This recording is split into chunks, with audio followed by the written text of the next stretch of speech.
ସାଙ୍ଗର blood test ହେଲା କାହିଁକି ଦେଖିବା ଚାଲ।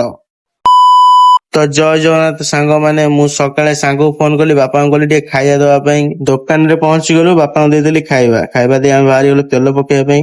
ତେଲ ଟିକେ ଗାଡିରେ ପକେଇ ଦେଇ ଆମେ ପଳେଇଲୁ ବ୍ଲଡ ଟେଷ୍ଟ କରିବା ପାଇଁ। ଏବେ ବ୍ଲଡ ଟେଷ୍ଟ ସରିଗଲା, ବ୍ଲଡ ଟେଷ୍ଟ କଲା କାହିଁକି ନା ତାର ଦରକାର ଥିଲା ବ୍ଲଡ ଟେଷ୍ଟ କାଗଜ, କାହିଁକି ନା ସେ କାମ ପାଇଁ ଫର୍ମ ପକେଇବ। ତାର ଏବେ ସବୁ କାମ ସରିଗଲା, ଆମେ ଏବେ ପଳେଇଲୁ ମାର୍କେଟ ଭିତରକୁ। ମାର୍କେଟରୁ ଗଲାବେଳୁ ଦେଖିଲା ଏମଏନଏସ୍ ସ୍କୁଲ ପଡିଆରେ କ୍ରିକେଟ ଖେଳ ହଉଥିଲା, ସେଠି ଦେଖିଦେଇ ଆମେ ପଳେଇ ବୁଲି ଆସି ଆମେ ପଳେଇ ଯାଇଥିଲୁ ଆମ ଷ୍ଟୁଡିଓ। ସେଠି ବସିଥିଲା ମୋ ସାଙ୍ଗ ରାଜା, ତାପରେ ଆମ ଷ୍ଟୁଡିଓ ସେକେଣ୍ଡ ମାଲିକ ବସିଥିଲେ ଲକି ଡନ୍। ଫେରେ ମୋ ସାଙ୍ଗ କହିଲା ଚାଲ ଯିବା ବ୍ୟାଙ୍କ, ନୂଆ ଆକାଉଣ୍ଟ ଗୋଟେ ଖୋଲିକିଣି ଆସିବା। ମୁଁ କହିଲି ହଉ ଠିକ ଅଛି। ବ୍ୟାଙ୍କ ସିନା ପଳେଇଲେ ଆକାଉଣ୍ଟ ଖୋଲିବା ପାଇଁ, ଦେଖିଲା ଫର୍ମ ଫିଲଅପ କରା ଶିଖିନି। ସେଠି ଫର୍ମ ଫିଲଅପ କରି ବ୍ୟାଙ୍କ ପଳେଇଲୁ। ଆମର ଏବେ ଆକାଉଣ୍ଟ ଖୋଲିବା କାମ ସବୁ ସରିଗଲା। ଦୀପକ ମତେ ଫୋନ କଲା, ବନ୍ଧୁକୁ ଭିଡିଓ ବନେଇବା ପାଇଁ। ମୁଁ ଯାଇ ବନ୍ଧରେ ପହଞ୍ଚିଲି ଭିଡିଓ ବନେଇବା ପାଇଁ। ଆମର ଭିଡିଓ ବି ବନା ସରିଗଲା ସବୁ। ଆମେ ଫେରିଆଇଲୁ ଘରକୁ ଯାଇ ରାତିରେ ପିଠା ଭଜା ଖାଇଦେଇ ଚୁପକିନି ଶୋଇ ପଡିଥିଲି। ମୁଁ ତ ଚୁପକିନି ଶୋଇ ପଡିଲି, ତମେ ବି ଚୁପକିନି ଶୋଇପଡି ଲାଇକ୍ କରିଦିଅ।